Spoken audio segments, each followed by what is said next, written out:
It's pretty undeniable that Anvil in Season 9 of Rogue Company was an absolute beast, so in today's video, we'll talk about his nerf in Season 10 and see if he is still viable. The official Rogue Company blog post tells us that Anvil's identity is to be a fortress, to be able to lock down an area, hold it, and endure punishment. Currently in live, he was more of an unstoppable offensive juggernaut that can chain multi-kills and sustain his offensive output with Berserker, Replenish, and Life Drain. Now this change in Season 10 definitely addresses the major issue with Anvil being, as stated, an absolute juggernaut. His perk loadout alongside the speed and toughness system allowed him to just stampede through lobbies no matter what.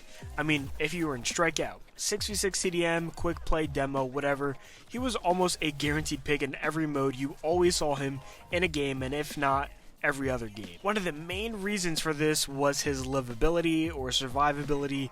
Previously, Life Drain and having max toughness as well as the armor perk made it feel as if shooting an Anvil was pretty much a waste of bullets. He was sponging all of them, and you needed to like double team him if you wanted to get him to low health or even killed. And before this, Anvil was pretty much a middle of the pack balanced rogue, arguably A, B, maybe even S tier for some people.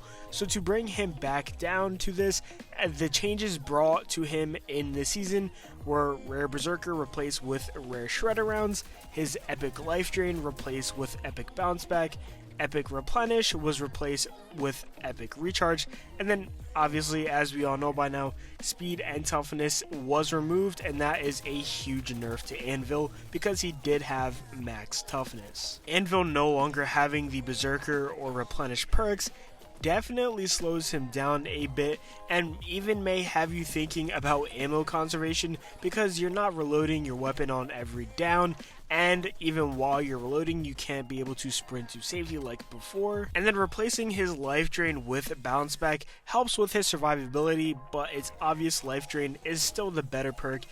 Personally, I would much rather have 35 health on a down than being able to regen my health 2 seconds faster. Other than that, Recharge allows his shields to come back 20% faster, which makes a ton of sense, with Anvil being a defensive rogue who is able to hold down a fort.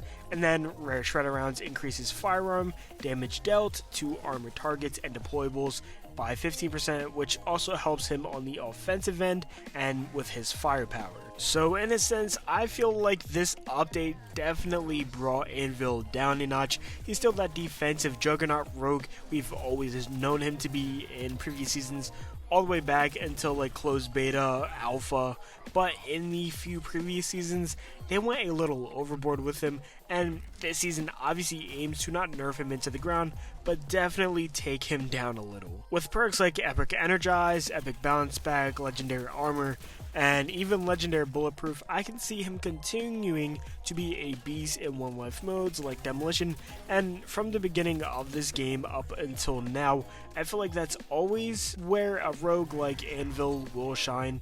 One life modes, and this is due to his sheer survivability. Now he still has his uses in respawn modes such as Strikeout, but I believe since his nerf this season in this update, he may not be as useful as he once was in previous seasons.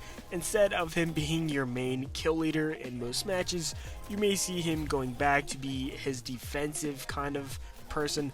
He's going to be having a more defensive role, kind of like holding down mid, holding down choke points, or just holding down the objective. So in terms of what Rogue Company wanted to do with him, I honestly think that they did a great job at doing what they wanted to do, keeping him as a defensive juggernaut while taking his offensive ability down a notch was definitely achieved. But personally, my only two issues are, one, while I like the speed and toughness gone, I can agree that him being the same speed as rogues like Lancer, Ronin, or even Glimpse is a little odd. They definitely could have gotten away with removing toughness from the game while leaving speed. And secondly, there is no second. I just wanted to say that's it for this video.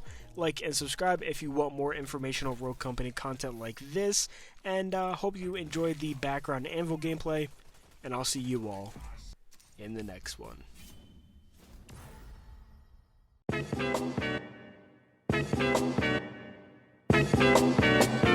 Twin pick up.